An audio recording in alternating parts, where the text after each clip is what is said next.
Cómo el país, como Argentina, nos va deparando un montón de sorpresas. Acá en Brújula solemos hacer un repaso de las cosas que nos parecen las más importantes, las que hay que conceptualizar para tener un comportamiento ciudadano y no ser un mero habitante, como son muchos. Hay que construir ciudadanía, hay que entender el problema del país, hay que buscarle una solución y hay que ponerle el hombro. A ver, hablamos mucho, hablamos con especialistas, nos preparamos como lo hacemos siempre para hablar del tema de la reforma judicial que ya hemos abordado en otras ocasiones. Sin embargo, el día jueves o el viernes a la madrugada se terminó aprobando en sesión especial del Senado de la Nación la media sanción al proyecto de reforma judicial, que es la que te decía que hemos tratado varias veces acá en Brújula, en La Huella, en Quo Vadis, que son los programas que habitualmente nos tienen a nosotros como protagonistas. Y sobre todo a vos, que estás del otro lado. 26 en contra, 40 a favor. Así fue la votación de esta reforma judicial. La pregunta es si hay plata, si hay el dinero, si hay los fondos necesarios para hacerlo, estableciendo, digamos, un sentido economicista y mercantilista de la reforma. Para entrar por ahí, no vamos a escarbar lo otro de lo cual ya hemos hablado hasta el hartazgo. Ese es el primer punto. ¿Podemos sostener ese gasto? ¿Cuánto nos cuesta la impunidad de Cristina Fernández de Kirchner? 2. ¿Cuánto nos cuesta a los argentinos la impunidad de Cristina Fernández de Kirchner? Es el tema 2. 3. ¿Estamos dispuestos a pagarla? Algunos me dirán, bueno, Jorge, el tema es el comportamiento democrático. Nosotros entendemos que la gente que no la votó igual tiene que sostener la institucionalidad, la democracia. Estamos en plenísimo acuerdo. Por ejemplo, no concuerdo para nada con los dichos de Duhalde, que a modo de justificación dijo de que le había venido un lapsus, un brote psicótico, cuando habló de que en la Argentina es probable un quiebre institucional y democrático cuando haya una situación de golpe de Estado. Una cosa que es muy rara en la Argentina de hoy, porque todos hemos comprendido lo valioso que es vivir en democracia, que como digo siempre, no solamente la elegimos como una forma de gobierno, sino también como un estilo de vida. Desde el 83 a esta parte, los argentinos nos dimos cuenta que el poder reside en el pueblo y ya no más en el fusil o en la bota militar. Eso lo sabemos. Y construimos nuestro destino en base a un sistema democrático que es el que queremos preservar. Ahora, la democracia no se defiende solamente a través de un tuit o declamando, como lo han hecho miles de políticos que, anoticiados de la torpeza de Duhalde, se pusieron en la vereda de enfrente para terminar acusándolo. La democracia se defiende principalmente cuando uno se allana a la ley, cuando tiene un comportamiento ciudadano, cuando conoce y hace caso a lo que dice la Constitución Nacional como ley fundamental de la nación. Desde el presidente de la nación, pasando por la actual vicepresidenta, hasta terminar en el último concejal del pueblo más recóndito de la Argentina, todos juran por la Constitución Nacional, de respetar y hacerla respetar. Consecuentemente es esa la obligación primigenia que tiene que tener cualquier ciudadano, sobre todo si está dedicado al tema político. Eso por un lado. Por el otro lado, el Banco Central de la República Argentina, con Miguel Pese a la frente, dijo que la prioridad del gobierno de Alberto Fernández ahora es precisamente lograr que los 170.000 millones de dólares que se supone que tienen los argentinos guardados en el colchón a modo de ahorros personales, deban salir del colchón para financiar la productividad en la Argentina, para volcarlos a la actividad productiva y para que todo el mundo pueda entablar y dar fuentes de trabajo a la gente. Visto así, vos decís, está bárbaro, me encanta. ¿A quién no le va a interesar eso? Pero no termina el tema allí. Para que eso ocurra, los argentinos no somos más estúpidos. A nosotros nos robó una vez el Estado, se quedó con nuestros ahorros. Desde esa vez hay desconfianza. ¿Qué es lo que quiere la gente? O lo que debería pretender el gobierno si es una prioridad que los argentinos recobren o vuelquen esos 170.000 millones que fueron comprados desde el año 2017, 2018 y 2019. 23.000, 16.000 y 17.000 millones se compraron en estos 3 años y se supone que es ese el monto, la cifra que están guardadas en los colchones. Lo primero que hay que hacer es luchar contra la inflación y no solamente administrarla como hace el gobierno. La gente ahorra en una moneda dura para preservar el ahorro, que es un sacrificio de consumo. No me compro este reloj porque prefiero ahorrarme la plata. Estoy evitando consumir para guardarme el dinero y volcarlo a una actividad superior el día de mañana, productiva, útil. Es eso lo que estamos haciendo. Entonces, para que la gente ahorre a través de ese sacrificio de consumo que es el ahorro, necesitamos una moneda confiable, no una moneda que se devalúe, que se deprecie con respecto al dólar, como viene ocurriendo en la Argentina desde hace muchos años, y todos los gobiernos han creado inflación, unos en mayor medida que otros. El otro tema es establecer, para que la gente vuelque eso a la actividad productiva, una reforma tributaria en serio. La presión fiscal es inaudita acá en la Argentina. Consecuentemente, el impuesto se ha vuelto injusto, abusivo, torpe, confiscatorio en algunos casos. ¿Qué es lo que debemos hacer? Racionalizarlo, hacerlo justo, hacerlo equitativo. Eso es lo que debemos pretender todos. ¿Quién se negaría a pagar algo que es razonable, que es correcto, que es justo? Nadie. Pero de la otra forma, sí nos negamos, porque tenemos un socio bobo que es el Estado, que nos está comiendo el sacrificio del trabajo diario de miles y millones de argentinos. Ese es el segundo tema. Tercero, una reforma laboral también en serio. Una reforma que ponga en un punto de equilibrio la relación entre la patronal y entre el empleador y el empleado. Empleador y empleado en una relación de equilibrio. Eso no quiere decir dejar de lado los derechos de los trabajadores o las conquistas laborales de años, pero sí significa que los gremios no sean los enemigos número 1 del trabajo en la Argentina. Para que alguien quiera dar trabajo en blanco en la Argentina, para que alguien quiera dar un trabajo decente en la Argentina, es necesaria una legislación que ampare y que fije con claridad cuáles son los derechos y las obligaciones de las partes o de las partes en la relación laboral. Eso es fundamental. Y finalmente, seguridad jurídica.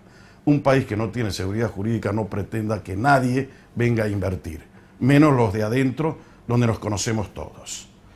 Y finalmente, quiero decir una cosa que es importante para hacer una consideración de lo que está pasando en Salta con el tema famoso de la pandemia y la cuarentena administrada que tenemos acá en Salta. No funciona otra vez la justicia, los gremios no quieren trabajar, los gremios estatales.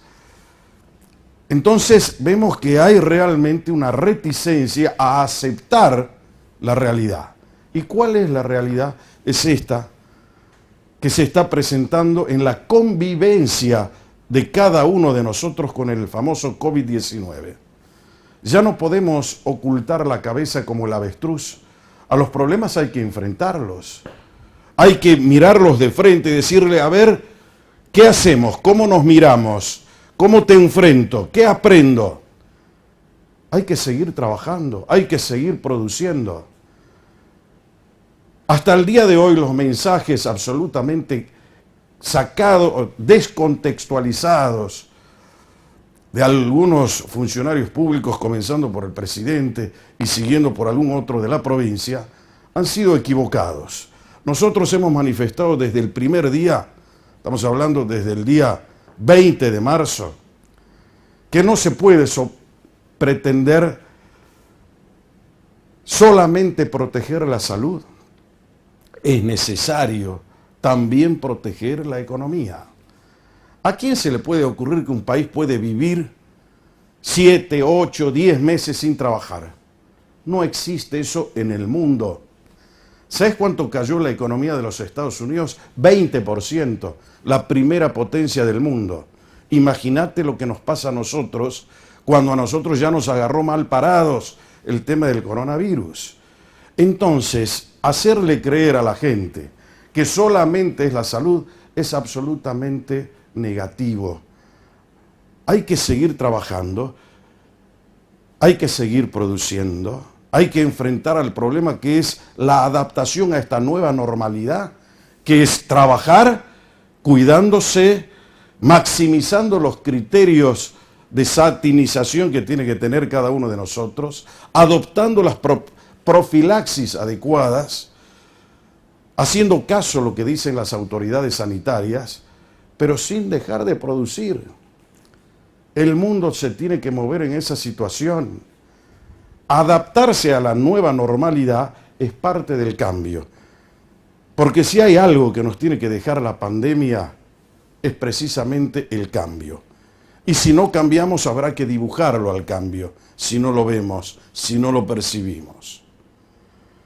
Entonces a mí me parece un retroceso lo que hace, por ejemplo, el Poder Judicial de Salta, lo que hacen muchos gremios estatales. Señores, es momento de seguir trabajando. Hay abogados que no ganan ni siquiera para pagar la matrícula. Y sin embargo los jueces no, sentados ahí afuera. No, no es la forma, no es lo correcto. No estamos enfrentando el problema con la corrección y sobre todo la firmeza con la que tenemos que aceptar esta nueva realidad. Señores, son los temas de Brújula. Lo vamos a tratar eso esta noche. ¿Qué pasa con el COE? ¿Cuál es la nueva normalidad? ¿Cómo se ve todo lo que nos está pasando en la provincia de Salta? Porque pareciera ser que también acá en Salta hay problemas bastante graves con el tema. Nosotros llevamos acá desde el día 17 de marzo, casi 6 meses con la famosa cuarentena. Tiempo más que suficiente para que Salta haya logrado equilibrarse, haya logrado una infraestructura sanitaria y un equipamiento que lo tiene que mostrar ahora. Hubo una fiscal que se quejó por la pésima atención que tuvo en los servicios de salud públicos. Hay familias que se quejan de lo mismo. ¿Qué pasa entonces? ¿Es todo marketing? ¿El gobierno no nos está diciendo la verdad? ¿Alguien con muchas agallas nos está queriendo engañar? ¿O, por el contrario, el gobierno ha hecho las cosas bien? Hay gente que dicen es un estado presente. ¿Será cierto? Lo vamos a averiguar esta noche acá. ¿Dónde? En Brújula. Política para no dormir. Ya vengo.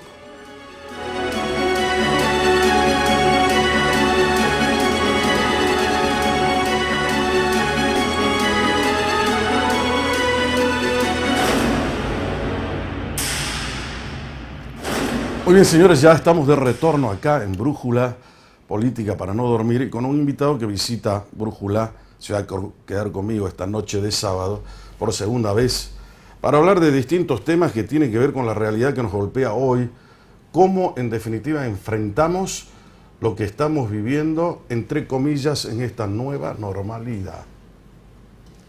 Matías Posadas. ¿Qué tal? Jorge, ¿Cómo va, buenas Matías? noches. ¿Bien? ¿Cómo estás? Muy bien. Bueno, Matías Posadas es abogado, es el secretario general de la Gobernación y miembro de la mesa chica del COE, para que más o menos identifiquemos cuál es el trabajo que ejecuta en forma permanente. ¿Cómo se ve hoy, Matías, esta realidad que estamos viviendo en Salta con una... ¿Te acuerdas que antes decíamos, iniciamos la pandemia nosotros, o mejor dicho, la cuarentena, hace ya lejanos 5 meses, casi 6, porque la iniciamos 3 días antes que La Nación, ¿te acordás? Claro. 17 de marzo iniciamos acá. Sí, en realidad la emergencia del 13 de marzo, las primeras medidas fueron, tuvieron vigencia a partir del lunes 15, y después ya creo que fue el jueves 19, anunció la cuarentena en todo el país Alberto Fernández. Claro, o sea, nosotros 3 días antes. 3 días antes, sí, exactamente. ¿Qué fue? Algunas medidas fueron restricciones al comercio, al transporte público. Pero que en aquel momento fue una medida muy atinada del gobernador de la provincia. Sí, sí. Las medidas iniciales impidieron justamente que ingrese el virus, y los casos que tuvimos los primeros meses eran todos casos importados, producto justamente de una buena tarea de prevención.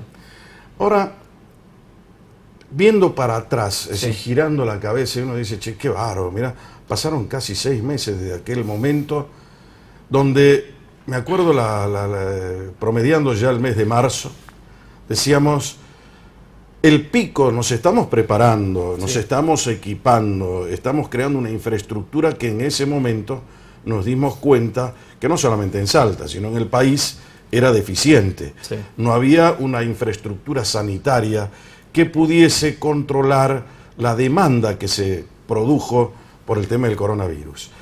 En este tiempo, estos casi 6 meses, ¿hemos logrado hacerlo? Sí, sí, hemos mejorado mucho el sistema de salud pública de nuestra provincia. No está a punto, por supuesto, pero sí se ha fortalecido muchísimo. ¿Por qué no está a punto? No, porque para que esté a punto deberíamos, creo que no hay ningún sistema sanitario en el mundo para semejante demanda. Exactamente. Bueno, todavía nosotros tampoco tenemos esa demanda. No, por eso, pero uno se prepara justamente para prepararse ante situaciones de mucha cantidad de contagios, pero en porcentajes, bueno, primero hemos adquirido 50 ambulancias. Hacían prácticamente 10 años que no se compraban ambulancias en nuestra provincia de esta manera, por ahí alguna compra puntual en algún municipio, pero 50 ambulancias, que por eso comenzó, incluso previo a la pandemia. Eso es fundamental para el traslado y para la conexión de todo el sistema de salud. Hemos duplicado la cantidad de camas intensivas, hemos duplicado la cantidad de respiradores, que son los elementos esenciales para poder afrontar ante casos de contagios y positivos que tengan algún tipo de gravedad.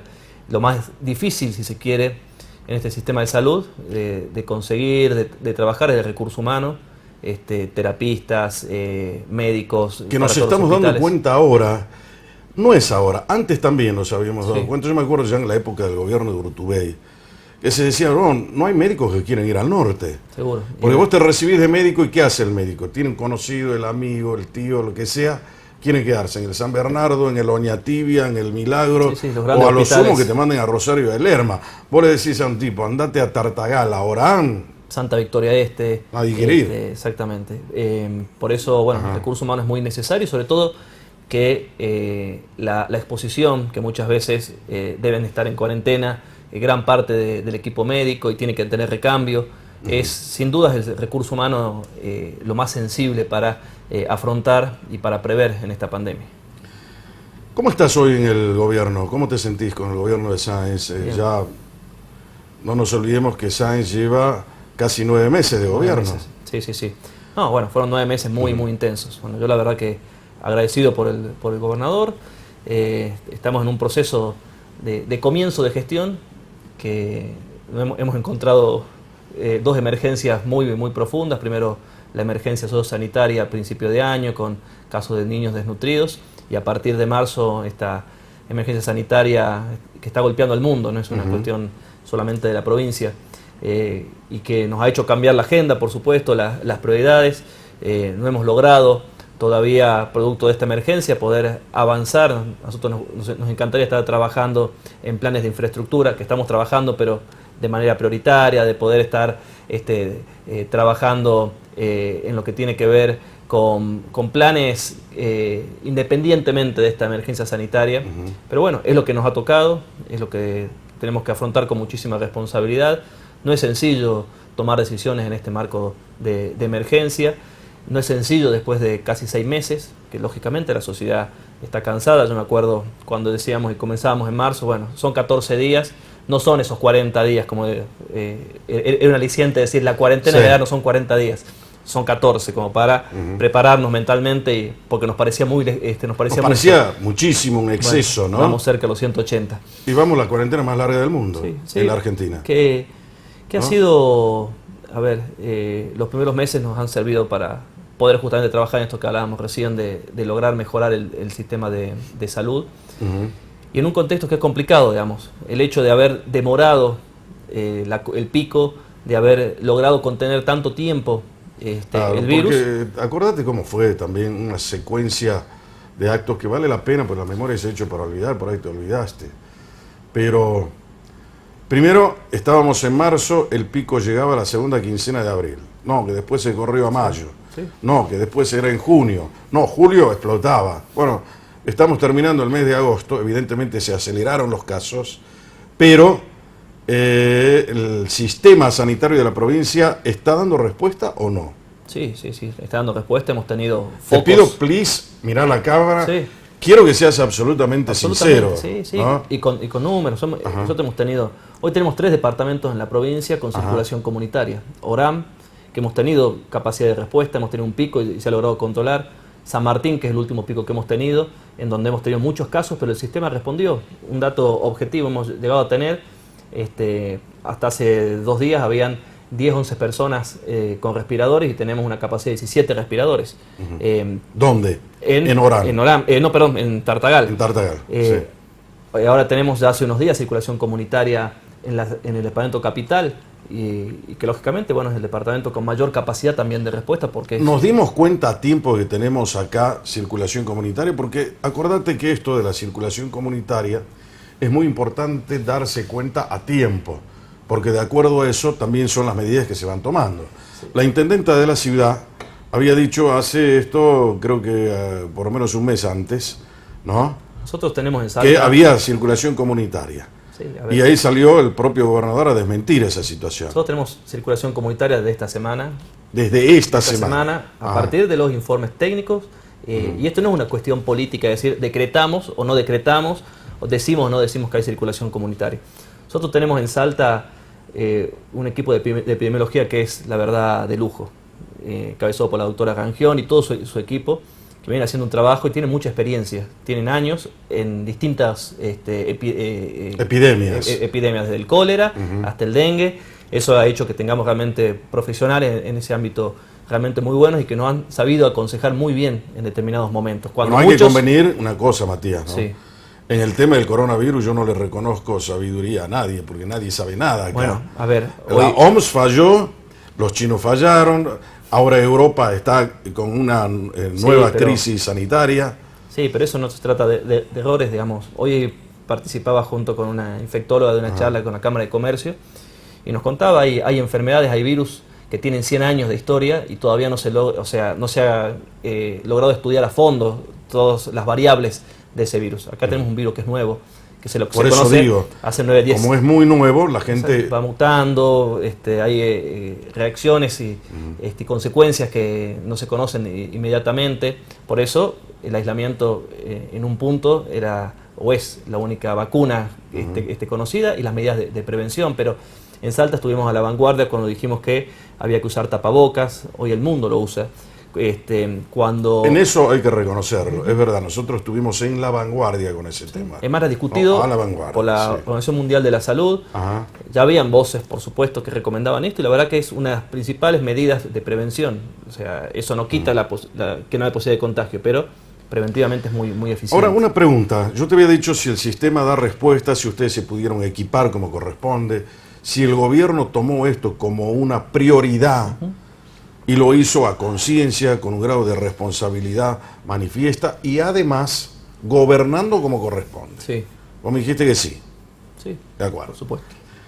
¿Por qué hay algunas quejas que se ven de gente que dice, no, a mí no me hicieron los hisopados, yo llamo al 911, no vienen, vienen, me hacen un hisopado, después no volvieron más para darme el alta?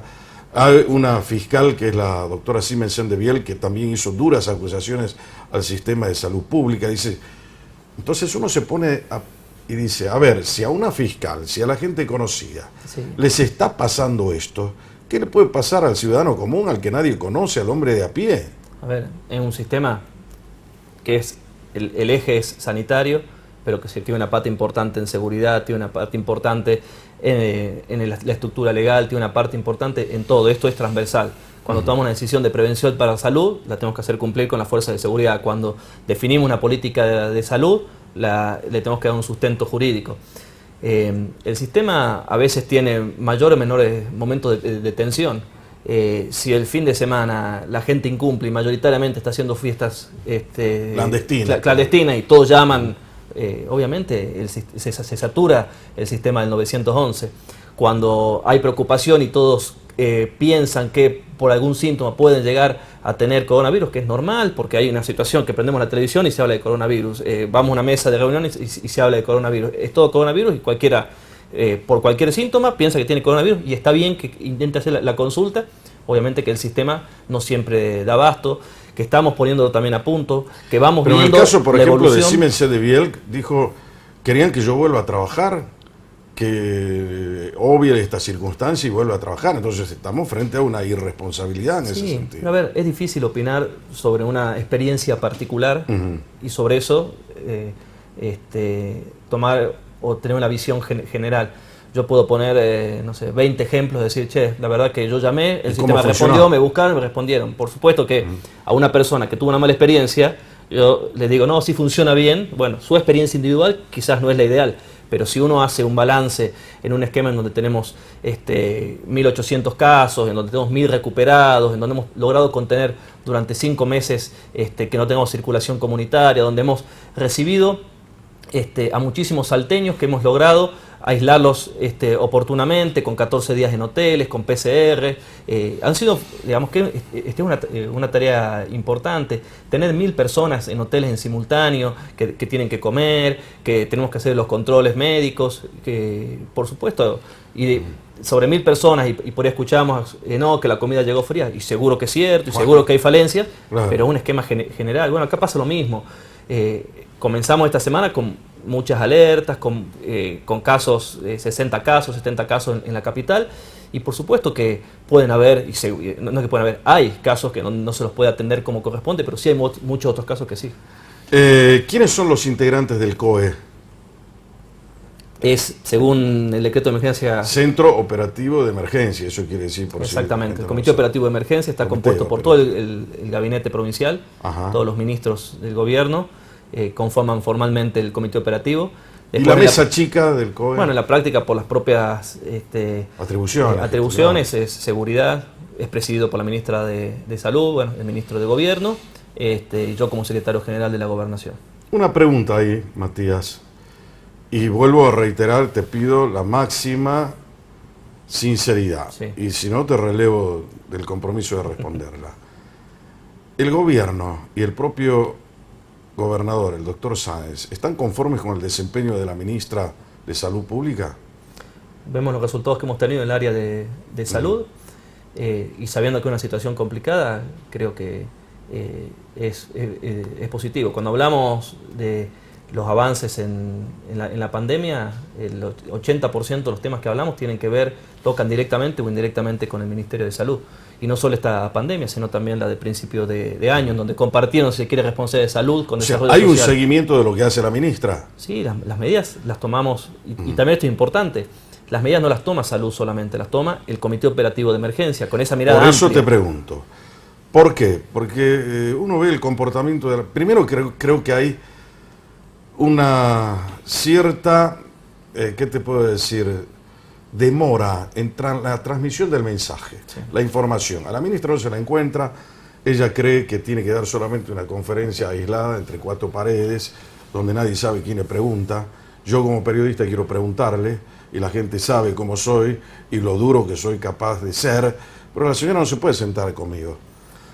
No quiere decir que esté haciendo una crítica a la forma que ella entiende que debe desempeñar su función, pero yo como periodista tengo que mirarla y tengo que criticarla y tengo que decirle, señora, esto que usted hace no está bien.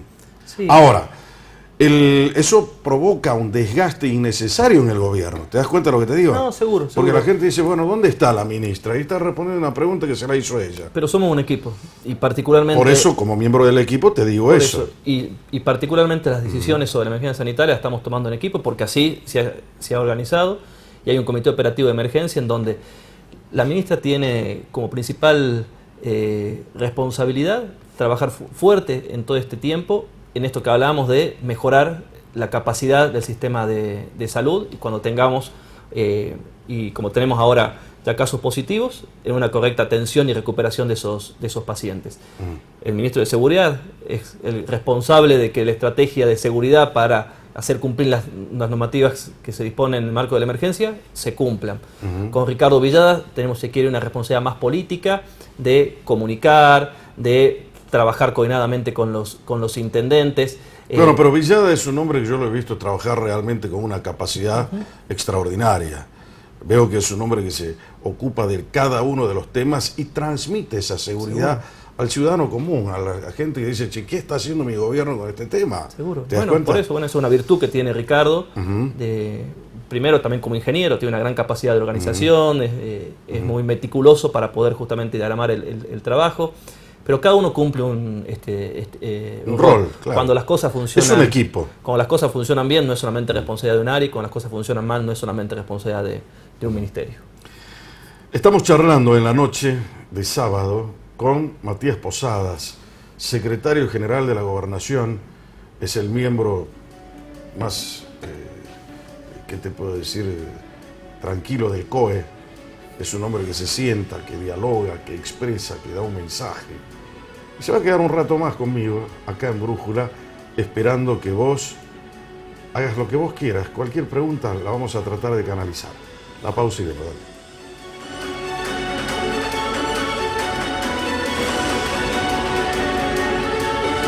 Estamos de retorno acá en Brújula, Política para no dormir. El doctor Matías Posadas, secretario general de la Gobernación, compartiendo esta noche conmigo y con vos, claro. ¿Hay que volver a trabajar, a producir, o hay que esconder la cabeza como el avestruz y decir, bueno, me aíslo, me quedo acá? ¿De qué vivimos? Si no nos mata el coronavirus, nos va a matar el hambre. Por supuesto que a ver, el objetivo es... Porque me parece que ya el gobernador entendió que hay que hacer las dos cosas.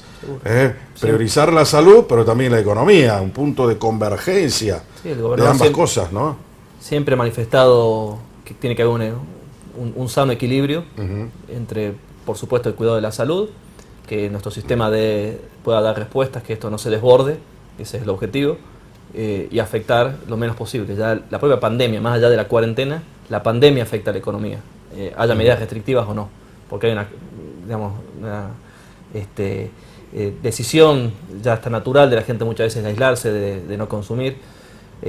Indudablemente que bueno, el objetivo de esto es que rápidamente podamos volver a la normalidad, que todos puedan trabajar como corresponde, sin restricciones, pero bueno, en el camino tenemos que ir justamente administrando esta situación, para que tampoco lamentemos una situación. Hemos hecho mucho esfuerzo, y si hasta este momento decimos... ¿Quién gobierna Salta, Matías? ¿El COE, los gremios o el doctor Gustavo Sáenz? El gobernador de la provincia, Gustavo Sáenz. Quien, a ver, ¿me puedes repetir quién gobierna la provincia? ¿Los gremios? ¿Gobierna el COE o gobierna el gobernador? Gustavo Sáenz. Perfecto, el gobernador de la provincia. Sí, es quien la gente eligió y quien está gobernando. Bárbaro. ¿Sabes por qué te pregunto? Porque esa pregunta se la hace un pampeano, un chubutense, un neuquino, un salteño, cuando vemos el COE a nivel nacional, pero también puede ocurrir acá en Salta. Por ejemplo, ¿quién le recomendó al Poder Judicial que los señores entren en una feria extraordinaria? Nosotros hemos definido en el COE hacia toda la administración pública e invitamos a los otros poderes a tomar medidas de restricción en el funcionamiento de las administraciones. Pero la decisión de cómo se organiza, si esa restricción es total, es parcial o es mínima, ya pasa por cada poder, y somos respetuosos de la decisión de cada y de cómo se organice cada poder. Mira que estuve charlando con un montón de abogados y gente me dice, no, esto es inadmisible, el servicio de justicia se tiene que prestar, y no, pero que va a ser en forma virtual. Hay cosas que no se pueden hacer en forma virtual, hay embargos que no se pueden producir, hay un montón de cosas. El tema de la operatividad no se puede dejar de lado. Entonces, por ahí los gremios ponen una presión cuando no entienden. Tampoco quiere decir que yo sea el dueño de la verdad. Yo estoy viendo con una visión que la que me permite a mí hasta el día de hoy, no me equivoqué en varias cosas, pero en otras seguramente me debo haber equivocado, como cualquier mortal. No quiero ser tan pretencioso de decir, yo soy el dueño de la verdad. Cada uno tiene una verdad relativa y parcial. Pero entendiendo lo que nos pasa y en la situación económica en que estamos, es importante que haya trabajo, que la gente pueda ejecutar su tarea siguiendo la profilaxis adecuada, lo que dicen las autoridades sanitarias, haciendo caso a esa responsabilidad que, como decías vos hace un momento, es el único antídoto que tenemos hoy contra el virus. Sí, a ver, yo creo que quien está en la responsabilidad pública, del poder que sea, lo que quisiera es que no tener que tomar medidas restrictivas. Claro. Lo digo, a nadie le gusta, obviamente. A nadie le gusta. No es sencillo decidir sobre el trabajo de otras personas, sobre la actividad económica, sobre el pan de otras personas. Hay que buscar un equilibrio y por otro lado uno tiene la responsabilidad de tomar decisiones que puedan preservar justamente, sobre todo nuestro sistema de salud. Yo creo que aquí la clave justamente apunta a eso, a decir, bueno, qué capacidad tenemos de respuesta, si esto dejamos que no se toman medidas oportunas, se descontrola y después la responsabilidad va a ser de quien no tomó esas medidas oportunamente. Y si las tomamos y son oportunas y son eficientes y como ha sucedido estos 5 meses y no tenemos circulación o caso, la gente dice, ¿para qué tomamos esto si es todo una, bueno, por una eso paradoja, digamos, al principio en el editorial? Con esta cuarentena larga acá en Salta, ahora estamos bajando acá a Salta con el secretario general de la Gobernación, ¿nos quedamos sin salud y nos quedamos sin economía o tenemos ambas cosas? No, vamos. Estamos haciendo un buen equilibrio en Salta. Además también esto hay que decirlo, Salta afortunadamente uno dice, vamos 6 meses de medidas restrictivas.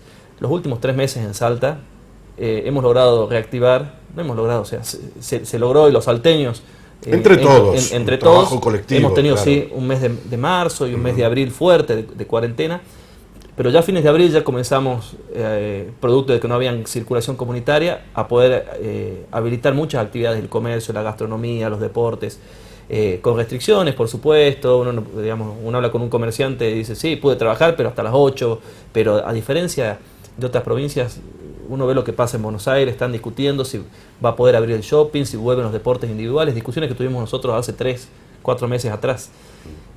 Por supuesto, bueno, ahora tenemos casos y quizás hay que avanzar y tomar medidas restrictivas, pero lo cierto es que hacia atrás hemos logrado mantener el movimiento de la economía. Hemos habilitado el turismo interno, muchos salteños. Bueno, ahora estamos otra vez sin turismo. Por eso, pero hemos tenido... Bueno, porque también esto es elástico, va y viene de acuerdo a las circunstancias y a cómo se presente el escenario epidemiológico de cada día. Seguro. Ahora, ¿viste lo que pasó en Córdoba con la persona esa que no la dejaron entrar con el caso Solange? Y también pasó en San Luis. ¿Nosotros somos impermeables a eso o tenemos criterio y razonabilidad con un manto de humanidad para contemplar los casos de personas que no nos contagian, pero que podemos permitir que entren acá a Salta? Hemos tenido muchos casos así. Se conoció uno en Salta la semana pasada con una chica de Jujuy, que los padres pedían venir a verla, pero muchísimos otros casos que no se conocieron.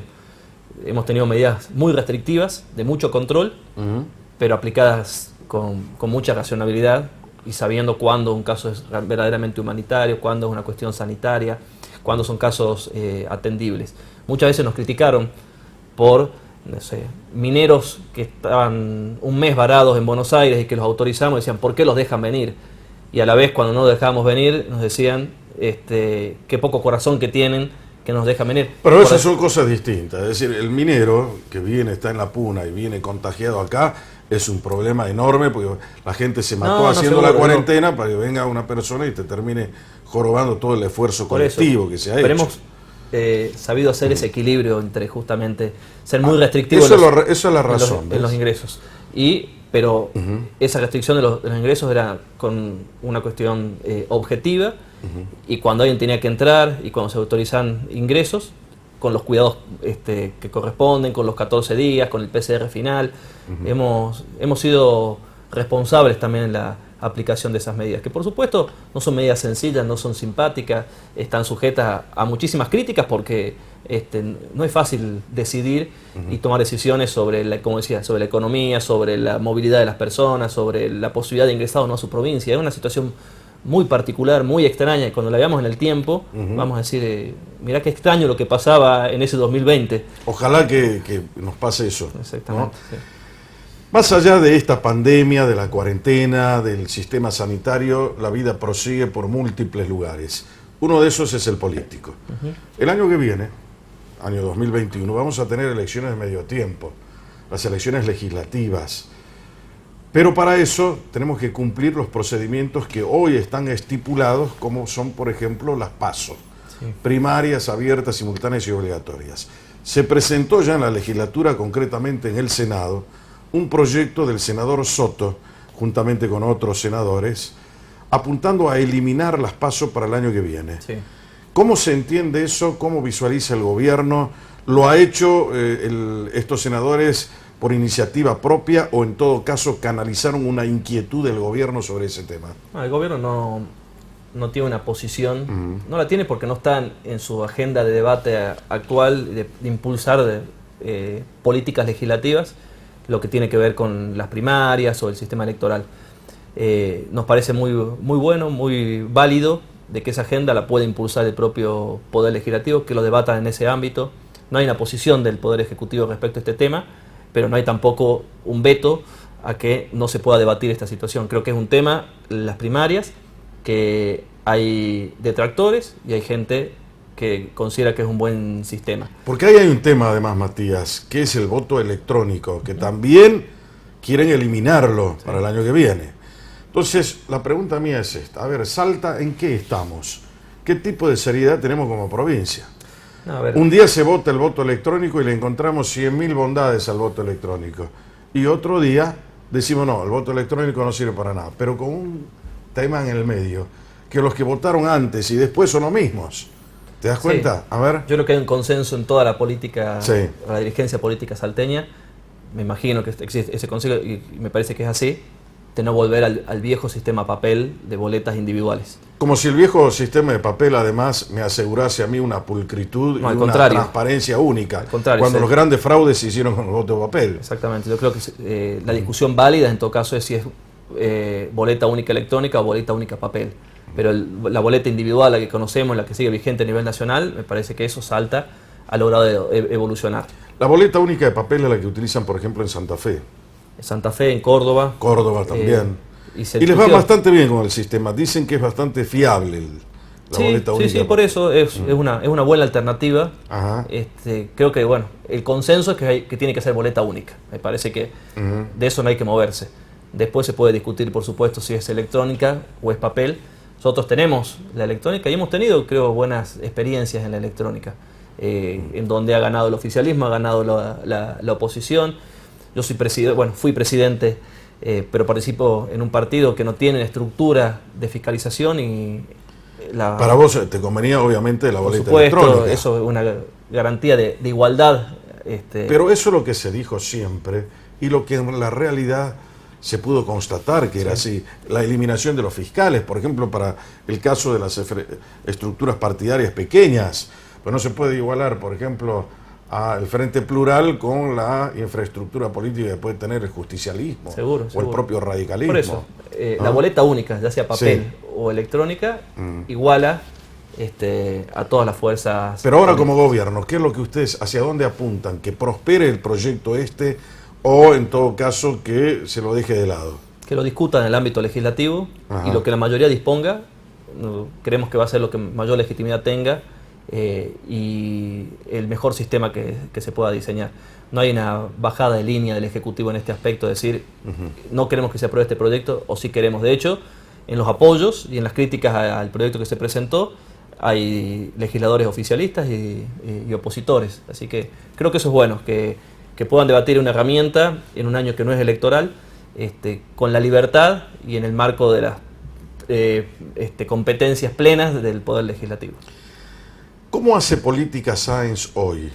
¿En qué sentido? Si vos vas a la Cámara de Diputados, que es una muy buena cocina de la política, O fíjate, dicen la citamos 18 veces a la ministra de Salud, nunca vino. Por primera vez apareció esta semana, ¿no? En forma virtual para contestar algunas preguntas. Había ido varias veces. ¿Y por qué? ¿No? Sí, había ido antes. Pero sin embargo se quejan los Bueno, diputados. está bien. Dice, no vino nunca contestó la ministra el pedido de informes que hacen los diputados. Uno dice, che, pero ¿y por qué? Y bueno, porque están con el número, ¿saben? Se protegen con el número, siempre. La intervención, por ejemplo, al municipio de Aguaray también le ponen el número. Todo el saincismo detrás por el número.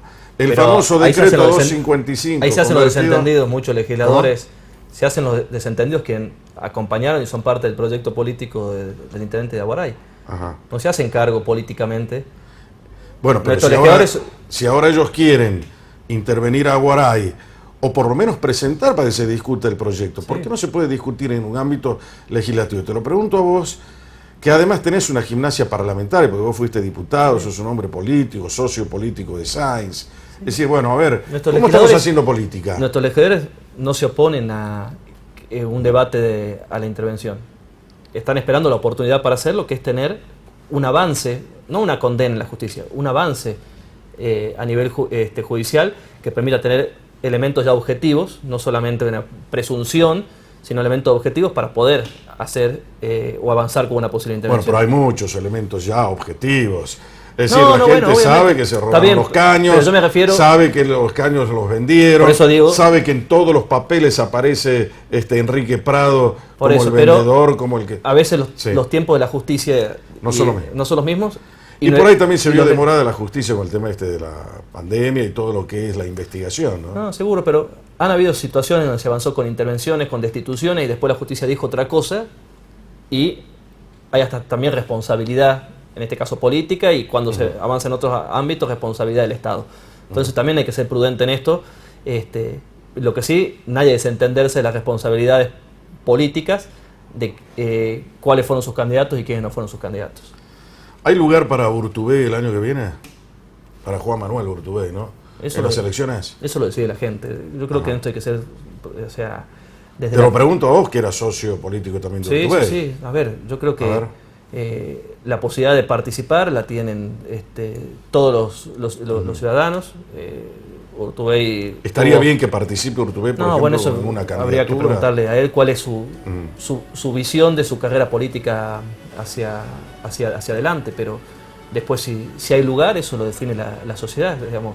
La posibilidad de participar la tienen absolutamente todos y, como siempre, el ciudadano es el que pone y saca, legitima o no legitima a los dirigentes políticos. La situación económica de la provincia, ¿cómo está?